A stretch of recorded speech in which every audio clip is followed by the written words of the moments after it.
నేను కాలేజ్‌కెళ్ళే స్టూడెంట్‌ని. నేనెందుకు భగవద్గీత చదువుతాను?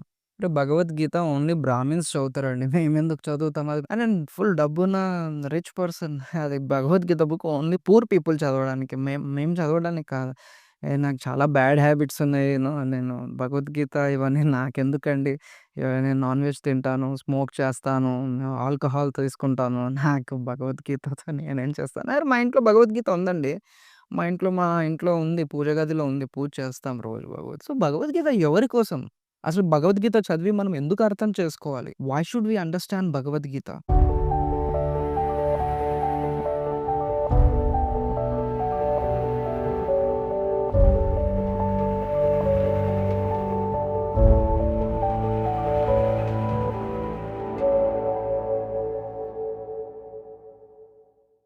The totally 84,00,000 species.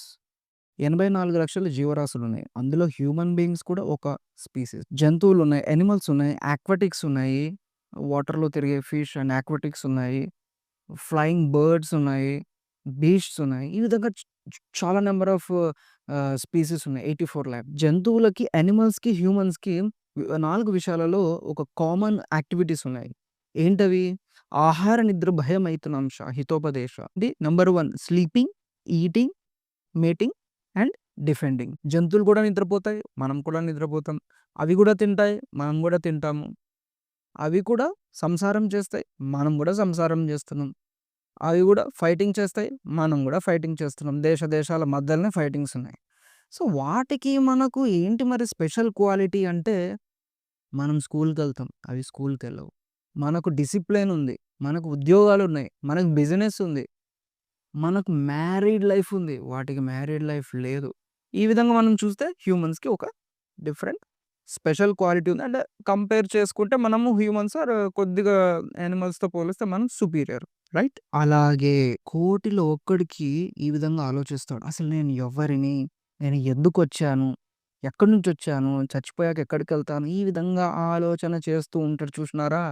అలాంటి వాడే చాలా స్పెషల్. కోటిలో ఒక్కడుంటాడు. వాడే is the right student for understanding Bhagavad Gita. He is the right student. ఎవడైతే ఈ విధంగా ఎంక్వైరీ చేయడో అథాతో బ్రహ్మ జిజ్ఞాస ఈ విధంగా ఎటువంటి ఎంక్వైరీ చేయకుండాగా జస్ట్ తిన్నామా, పడుకున్నామా, తెల్లారిందా అనే కాన్సెప్ట్ తోటి బతుకుతుంటారు చూసినారా? వాడికి, జంతువుకి ఏం తేడా లేదు. Same to same. అందుకని చెప్పేసి హ్యూమన్స్ ఆర్ వెరీ స్పెషల్. ఈ హ్యూమన్ ఫార్మ్ ఆఫ్ లైఫ్ అనేది ఒక గోల్డెన్ ఆపర్చునిటీ. వచ్చిన ఆపర్చునిటీని యుటిలైజ్ చేసుకోవాలి మనం. భగవద్గీత చదవాలి, అండర్‌స్టాండ్ చేసుకొని, హ్యూమన్ లైఫ్‌ని ప్రాపర్‌గా యూజ్ చేసుకొని, ఈ మెటీరియల్ వరల్డ్ నుంచి ఎగ్జిట్ అయిపోవాలి. ఈ లూప్ ఇది. ఇదొక లూప్ అనమాట. ఈ లైఫ్ తర్వాత మళ్ళా పాము, కప్ప, ఈ 84,00,000 స్పీసీస్‌లో ఇలా తిరుగుతూనే ఉంటాం. కర్మ పట్టుకొని మన కర్మని బేస్ చేసుకొని ఒక బాడీ నుంచి ఇంకో బాడీకి, ఒక బాడీ నుంచి ఇంకో బాడీకి తిరుగుతూనే ఉంటాం. సో, అందుకనే ఈ హ్యూమన్ లైఫ్ అనేది ఒక గోల్డెన్ ఆపర్చునిటీ. దాన్ని కరెక్ట్‌గా యూజ్ చేసుకొని భక్తి ప్రాక్టీస్ చేయాలి. భగవద్గీత అర్థం చేసుకోవాలి. కృష్ణుడు ఏం చెప్తున్నాడో వినాలి. అర్థం చేసుకొని ఈ లూప్‌లో నుంచి, ఈ సైకిల్ నుంచి బయటపడిపోవాలి.